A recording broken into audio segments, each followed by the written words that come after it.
नमस्कार, UP live आप देख रहे हैं। आपके साथ में श्वेता राजपूत। बुलेटिन की शुरुआत करेंगे।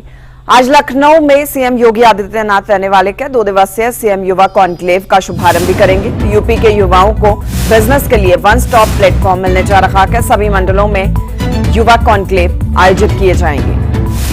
आज लखनऊ में सीएम योगी रखेंगे 2 दिवसीय सीएम युवा कॉन्क्लेव का शुभारंभ भी करेंगे। यूपी के युवाओं को बिजनेस के लिए वन स्टॉप प्लेटफॉर्म मिलेगा। सभी मंडलों में युवा कॉन्क्लेव आयोजित किए जाएंगे। यूपी के युवाओं को बिजनेस के लिए वन स्टॉप प्लेटफॉर्म मिलेगा। सभी मंडलों में आयोजित युवा कॉन्क्लेव किए जाएंगे। यूपी के युवाओं को बिजनेस के लिए ये वन स्टॉप प्लेटफॉर्म कॉन्क्लेव का शुभारंभ करेंगे। उत्तर प्रदेश के मुख्यमंत्री योगी आदित्यनाथ लखनऊ में ही रहने वाले के मुख्यमंत्री और कॉन्क्लेव का शुभारंभ करेंगे।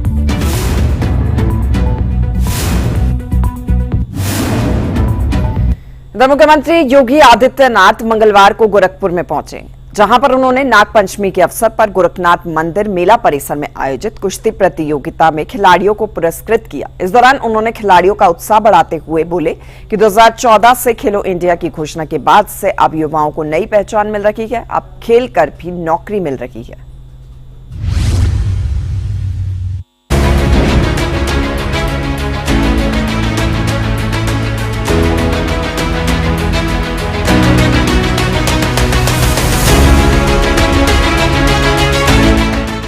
मुख्यमंत्री योगी आदित्यनाथ गोरखपुर पहुंचे। गोरखनाथ मंदिर परिसर में नागपंचमी के अवसर पर विभाग और जिला कुश्ती संघ की ओर से आयोजित 2 दिवसीय प्रदेश स्तरीय सीनियर प्राइज मनी पुरुष कुश्ती प्रतियोगिता का समापन समारोह हुआ, जिसमें सीएम योगी आदित्यनाथ ने शिरकत की। हम थोड़ा भी प्रोत्साहित करें, हमारा युवा अपनी ऊर्जा का लाभ वहां देता है। युवा की यह ऊर्जा एक खिलाड़ी के उत्साह में, उसके उमंग में, उसके प्रदर्शन में झलकता है। और यह प्रदर्शन आज यहां पर वीर अभिमन्यु, वीर कुमार और उत्तर प्रदेश केसरी की इस प्रतियोगिता में भी हम सबको देखने को मिल रही है। मैं अभिनंदन करूंगा उन 300 से अधिक खिलाड़ियों का, जिन्होंने पहलवानी में अपने दांव यहां पर दिखाने का काम किया है। जीवन में जो सफलता प्राप्त कर रहे हैं वो तो अच्छी बात है, लेकिन जिन्होंने प्रयास किया है, खेल के प्रति उनकी रुचि को भी दिखाता है और साथ साथ अनेक लोगों के वो प्रेरणा भी है। अनेक लोग उससे प्रेरित भी होते हैं बिना किसी संकोच के। सीएम योगी ने कहा है कि खेलों से संबंधित आवश्यक सुविधाओं के विकास और खिलाड़ियों के प्रोत्साहन के लिए प्रदेश सरकार प्रतिबद्ध है। पिछले 8 सालों में इसके परिणाम भी सामने आए हैं। बहनों और भाइयों, पिछले 8 वर्ष में आदरणीय प्रधानमंत्री जी के ही मार्गदर्शन में हमारी सरकार ने प्रदेश के अंदर खेल कूद की गतिविधियों को और उसकी अवस्थापना सुविधाओं को बढ़ाने के लिए, खिलाड़ियों के प्रोत्साहन के लिए अनेक कदम उठाए हैं। ओलंपिक हो, कॉमनवेल्थ हो, एशियाड हो या इंटरनेशनल वर्ल्ड चैंपियनशिप की प्रतियोगिताओं में प्रतिभाग करने वाले खिलाड़ी या मेडल प्राप्त करने वाले खिलाड़ियों का सार्वजनिक सम्मान करने का कार्य हो, या फिर जनपद स्तर पर, ब्लॉक स्तर पर, ग्रामीण स्तर पर खेल कूद की गतिविधियों को और उसके स्थापना सुविधाओं के विकास का हो, इसमें लगातार बढ़ोतरी की गई है। याद करिए, अब गांव-गांव में खेल के मैदान देखने को मिलते हैं। ब्लॉक स्तर पर मिनी स्टेडियम देखने को मिलते हैं। जनपद स्तर पर स्टेडियम देखने को मिलते हैं। मंगल दल और युवक मंगल दल और महिला मंगल दल को स्पोर्ट्स किट उपलब्ध करवाए जाते हैं। और यही नहीं, अंतर्राष्ट्रीय प्रतियोगिताओं में कॉमनवेल्थ हो, एशियाड हो, ओलंपिक हो, जो भी खिलाड़ी वहां मेडल प्राप्त करता है, उसे प्रदेश सरकार की खेल नीति के अंतर्गत प्रदेश सरकार में हम लोग उन्हें नौकरी भी उपलब्ध करवाने का काम करते हैं। और देश के अंदर सर्वाधिक युवाओं को, खिलाड़ियों को नौकरी देने वाला उत्तर प्रदेश पहला और अग्रणी राज्य है। खेलों की उपयोगिता पर बोलते हुए मुख्यमंत्री ने कहा, शरीर माध्यम खलु धर्म साधन्यम, अर्थात शरीर ही धर्म के सभी साधनों की पूर्ति का माध्यम है। एक स्वस्थ शरीर ही जीवन में हर दिशा में सफलता दिला सकता है और इसके लिए खेल सबसे सशक्त साधन है। हमारी भारतीय संस्कृति प्राचीन काल से ही इस बात को मानती रही है कि शरीर माध्यम खलु धर्म साधनम, यानी धर्म के जितने भी साधन हैं वे एक स्वस्थ शरीर से ही संभव हो सकते हैं। और स्वस्थ शरीर का मतलब आपकी नियमित दिनचर्या, अनुशासित दिनचर्या एक स्वस्थ शरीर का प्रथम पाठशाला है। ये नियम और संयम के बाद किसी न किसी एक खेल के साथ जुड़ना आपको आजीवन आरोग्य बनने के लिए यह एक नई प्रेरणा। और इसीलिए आप देखते होंगे खिलाड़ी जो नियमित प्रैक्टिस करते हैं वे उतने ही अनुशासित भी रहते हैं, उतना ही संयमित और नियमित रूप से उनकी दिनचर्या होती है। इस मौके पर सीएम योगी ने फाइनल मुकाबले का अवलोकन किया और विजेता पहलवान को पुरस्कार भी दिया। सूर्य समाचार के लिए ब्यूरो रिपोर्ट।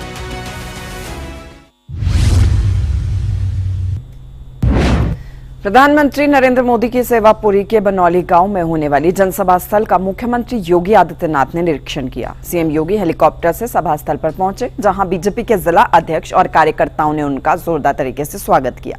मुख्यमंत्री ने मंच पर पहुंचकर पंडाल को देखा और अधिकारियों को जरूरी दिशा निर्देश भी दिए गए।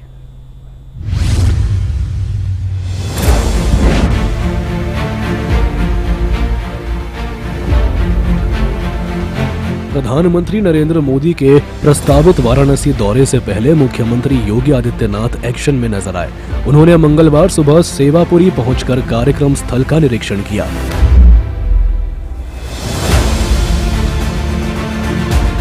सीएम योगी ने मंच, पंडाल, हेलीपैड और पार्किंग स्थलों की व्यवस्थाओं का जायजा लिया। बारिश की संभावना को देखते हुए मुख्यमंत्री ने तैयारियों की गहन समीक्षा की। उन्होंने अधिकारियों को विशेष सतर्कता बरतने के निर्देश दिए।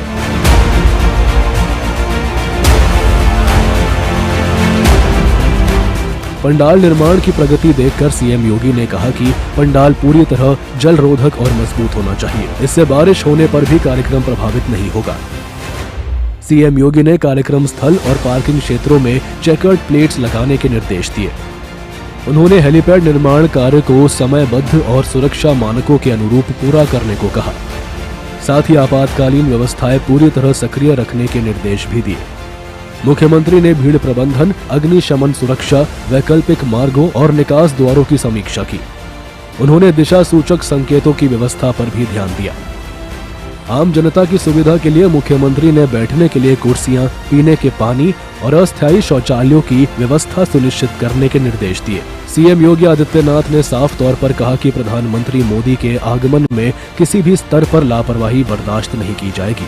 बता दें कि निरीक्षण के दौरान बीजेपी के वरिष्ठ पदाधिकारी, विधायक, मंत्री और जिले के वरिष्ठ अधिकारी मौजूद थे। सूर्य समाचार के लिए ब्यूरो रिपोर्ट।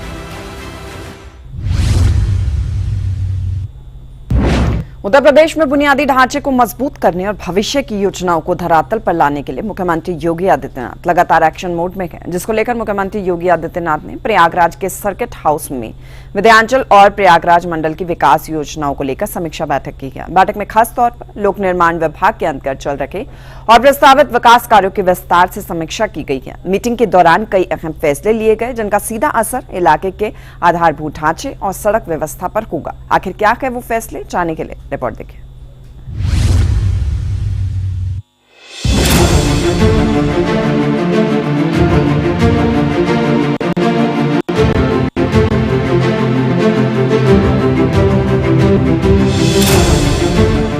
उत्तर प्रदेश के मुख्यमंत्री योगी आदित्यनाथ का मंगलवार को प्रयागराज आगमन हुआ। वे प्रयागराज और विंध्याचल मंडल के विकास कार्यों की समीक्षा करने के लिए यहाँ आए। मुख्यमंत्री शहर में लगभग 2 घंटे 20 मिनट रहे।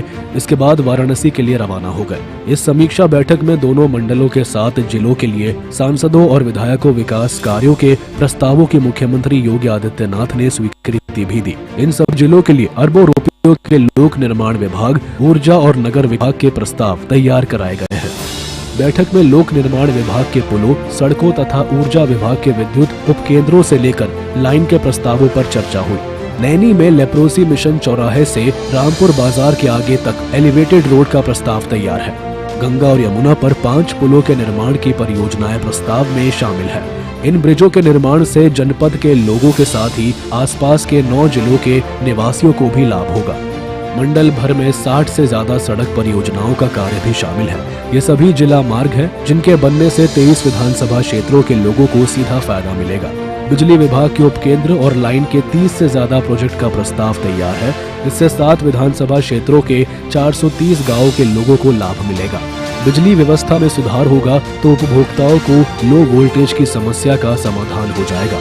बरौत, जारी, बडोखर, सोराव को नगर पंचायत और फूलपुर को नगर पालिका बनाने के प्रस्ताव को मंजूरी मिलने से यहाँ के निवासियों को नगरीय सुविधाएं मिल सकेंगी। विभिन्न नगर निकायों की 2 दर्जन से ज्यादा परियोजनाओं के प्रस्ताव बने हैं। मंडल भर में 13 रेलवे ओवरब्रिज और फ्लाईओवर के निर्माण कार्य का प्रस्ताव है। इससे 4 जिलों के 21 विधानसभा क्षेत्र के लोगों को जाम से निजात मिलेगी। बता दें कि सर्किट हाउस में हुई विकास कामों की समीक्षा बैठक में विपक्ष का कोई भी जनप्रतिनिधि शामिल नहीं हुआ। मीटिंग में जिले के हर विभाग से जुड़े अफसर भी मौजूद रहे। सूर्य समाचार के लिए ब्यूरो रिपोर्ट।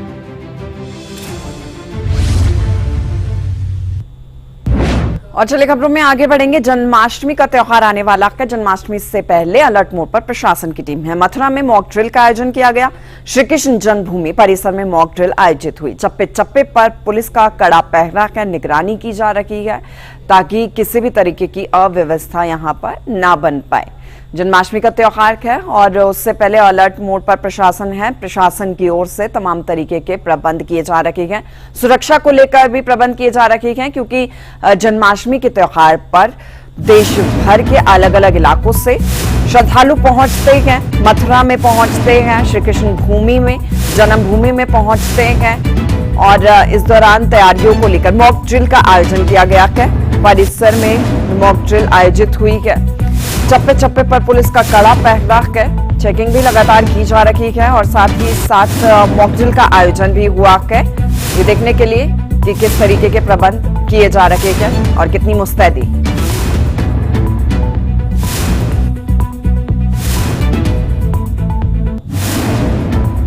खबरों में आगे बढ़ेंगे। जम्मू कश्मीर के पहलगाम में 22 अप्रैल को हुए आतंकी हमले में मासूम पर्यटकों की जान चली गई थी। पहलगाम हमले के गुनहगारों को ऑपरेशन महादेव के तहत सजा मिल चुकी है, जिसके बाद पहलगाम में जान गंवाने वाले लोगों के परिजनों ने इस कार्रवाई की जमकर तारीफ की है।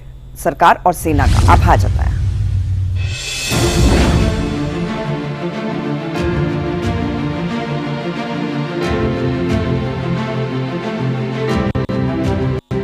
जम्मू कश्मीर के पहलगाम में 22 अप्रैल को हुए आतंकी हमले में 20 लोगों की मौत हुई थी। इस हमले को अंजाम देने वाले आतंकवादियों को सेना ने ऑपरेशन महादेव चलाकर खत्म कर दिया है। मारे गए आतंकी का नाम सुलेमान, जिब्रान और अबू हमजा है। सेना के इस एक्शन की जानकारी खुद केंद्रीय गृह मंत्री अमित शाह ने संसद में दी है। इसके साथ ही पहलगाम में जान गंवाने वाले लोगों परिजनों ने इस कार्रवाई की तारीफ की है। उत्तर प्रदेश के कानपुर में पहलगाम आतंकी हमले में मारे गए शुभम द्विवेदी के पिता संजय द्विवेदी ने कहा कि 22 अप्रैल का हमला हमारे देश पर हमला था। दुश्मन देश ने आतंकवादी भेजकर हमारे निर्दोष नागरिकों को मार डाला। जिस तरह हमारी सेना ने वीरता और बहादुरी का परिचय देते हुए उन आतंकवादियों का सफाया किया, उसके लिए हम निश्चित रूप से उन्हें बधाई देते हैं। ऑपरेशन सिंदूर निश्चित तौर पे भारत सरकार द्वारा उस घटना के बाद उठाया गया बहुत बड़ा निर्णय था, बहुत बड़ा कदम था और देश में जिस तरह पाकिस्तान ने हमला कराया था आतंकवादियों के द्वारा, उसका मुंहतोड़ जवाब हमारे देश की सरकार ने, हमारी सेना ने दिया। आतंकवादियों के 9 अड्डों को नष्ट करके, जैसा गृह मंत्री जी और कल रक्षा मंत्री जी बोल रहे थे कि लगभग 100 आतंकवादियों को मारा गया है वहां। तो ये सरकार की बहुत बड़ी प्रतिक्रिया है उस घटना को लेकर के, और सरकार ने बहुत बड़ा कदम उठाया है। आज हमको थोड़ा तो इंसाफ मिला है कि उन लोगों को अपनी सरकार ने, अपनी आर्मी ने, स्पेशली अपनी आर्मी उस पर काम कर रही है। हमारी मिलिट्री उसके लिए दिन रात मेहनत कर रही है। तो उन्होंने उनको ढूंढा और उनको मारा। और अभी जो न्यूज आया उस मालूम नहीं है आपको, हम 3 महीने कैसे जी रहे। मैं दिन रात रोती रहती हूँ, मेरे पति यहाँ से आएंगे वहां से आएंगे। मैं कल ही उनसे बात कर रही थी कि आप क्यों वैसरन वाले में ढूंढ रहे, वो टेररिस्ट को आप मत ढूंढो, अपनी आर्मी है ना। तो उनकी फोटो से बात करती रहती कि आप मत, आप घर आ जाओ, आप अभी हमको वहां नहीं जाना है, आप घर में आ जाओ, वो अपनी मिलिट्री ढूंढ लेंगी। पर मिलिट्री ने अपने ढूंढ लिया। हम लोग पूछते थे NI से कि आपका ऑपरेशन कब कहाँ तक आया है, कैसे कैसे होगा। हम लोग यानी हमारे कान तरस गए थे कि उन लोगों को मारने के लिए। भारत सरकार और अपने इंडियन आर्मी से तहे दिल से शुक्रिया कहना चाहूँगी। आज उन 26 लोगों को शायद जहाँ भी होंगे उनकी आत्मा को शांति मिल जाएगी। और हम लोग भी शायद जो फैमिलीज अभी तक ये वेट कर रहे थे कि इसका सबका कुछ रिजल्ट मिले, हमें उसका बदला लिया जाए, तो आज वो शायद बदला पूरा हो गया। तो हमें भी शायद आज नींद आएगी, चैन से हम लोग सो पाएंगे। आज खबर मुझे मिला कि आतंक ऑपरेशन महादेव में तीनों आतंकी का निधन हुआ है, वो सुनकर अच्छा लगा। और आपके माध्यम से मैं यही बोलना चाहती हूँ कि भारतीय सेना जो स्टेप लिए हैं बहुत अच्छा स्टेप लिए हैं। इसीलिए भारतीय सेना और हमारे प्रधानमंत्री जी को मैं बहुत बहुत धन्यवाद देना चाहती हूँ। ऑपरेशन महादेव के बाद पहलगाम आतंकी हमले में मारे गए विनय नरवाल के टीचर माहिर बनर्जी का भी बयान सामने आया है। उन्होंने कहा कि जिस दिन हमारी सरकार आतंकवाद का पूरी तरह से खात्मा कर देगी, उस दिन हमारे एक एक भारतीय की जीत होगी। जी, मैं ये समझता हूँ कि सरकार ने पूरा एडी चोटी का जोर लगाया, मेहनत की, उसमें आर्म्ड फोर्सेस का बहुत बड़ा रोल है। और जो नीति और नीयत से ये चले थे और विजय जो हासिल हुई है, मैं उसके लिए मैं कहूँगा कि भारत की जनता, जो करोड़ों जनता जिसके ऊपर बहुत दुख का बोझ था, वो कुछ हद तक हल्का हुआ है। और जिस दिन हमारी सरकार टोटली वाइप आउट कर देगी टेररिज्म को, जो प्रयास चल रहे हैं, तो उस दिन मैं समझता हूँ कि हमारी भारत की एक एक भारतीय की जीत होगी। बता दें कि श्रीनगर के बाहरी इलाके में जंगलों में सेना के शीर्ष पैरा कमांडो ने सोमवार को पहलगाम आतंकवादी हमले के कथित मास्टरमाइंड और उसके 2 साथियों को मार गिराया। इसे एक बड़ी उपलब्धि के तौर पर देखा जा रहा है। सूर्य समाचार के लिए ब्यूरो रिपोर्ट।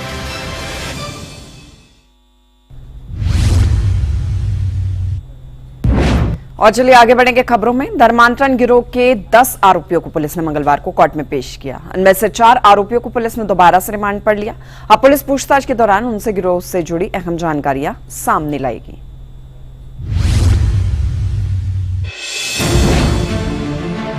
धर्मांतरण कराने वाले गैंग के 10 सदस्यों की 29 जुलाई तक की पुलिस कस्टडी रिमांड मिली थी। रिमांड की अवधि खत्म होने पर मंगलवार को भारी सुरक्षा के बीच सभी आरोपियों को कोर्ट में पेश किया गया। कोर्ट में सुनवाई के बाद 6 आरोपियों को पहले निकाल दिया गया, इन्हें जेल भेजा गया। 4 आरोपियों को बाद में लाया गया। इन चारों की रिमांड बढ़ाई गई है। मुख्य अभियोजन अधिकारी ब्रजमोहन सिंह कुशवाहा ने बताया कि 6 आरोपियों को कोर्ट ने जेल भेज दिया। वहीं 4 आरोपी आयशा, हसन अली, रहमान कुरैशी और मोहम्मद अली की पुलिस रिमांड 1 अगस्त तक बढ़ा दी गई है। इनसे पुलिस अभी और पूछताछ करेगी। आज धर्मांतरण मामले में पुलिस के तरफ से 10 अभियुक्त गणों को पेश किया गया, जिसमें से कि 6 अभियुक्त गणों को माननीय न्यायालय में न्याय ने जुडिशियल कस्टडी में भेज दिया, जबकि 4 अभियुक्त गण जो है, जिसमें एसबी कृष्णा उर्फ आयशा, मोहम्मद अली और रहमान कुरैशी और शेखर राय उर्फ हसन अली, इन 4 अभियुक्तों को पुलिस कस्टडी रिमांड में पुनः 4 दिन के लिए भेज दिया गया है। पीसीआर का आधार ये रहा है कि अभियोजन की तरफ से जोरदार बहस की गई, जिसमें अभियोजन ने ये तर्क प्रस्तुत किया कि इनके तार जो है ऐसे जगहों से जुड़ रहे हैं जिसके संबंध में साक्ष्य संकलित किया जाना अभी आवश्यक है, और इसलिए 4 दिन का पीसीआर आवश्यक है, और जिस पर माननीय न्यायालय द्वारा जो है कन्विंस होने के पश्चात 4 दिन की पुलिस कस्टडी रिमांड मंजूर की गई है।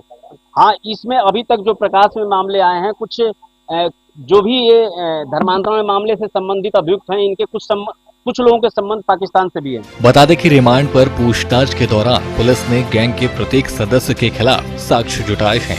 आरोपियों को जेल भेजने के बाद पुलिस की कार्रवाई खत्म नहीं होगी। पुलिस लगातार गैंग से जुड़े सदस्यों पर काम करेगी। इस मामले में कई नाम और खोले जाएंगे, उन्हें भी गिरफ्तार करने का प्रयास किया जा रहा है। पुलिस विदेशी फंडिंग की कड़ियां जोड़ने के प्रयास कर रही है। प्रारंभिक छानबीन में विदेश से डॉलर और क्रिप्टो करेंसी में रकम आने के प्रमाण मिले हैं।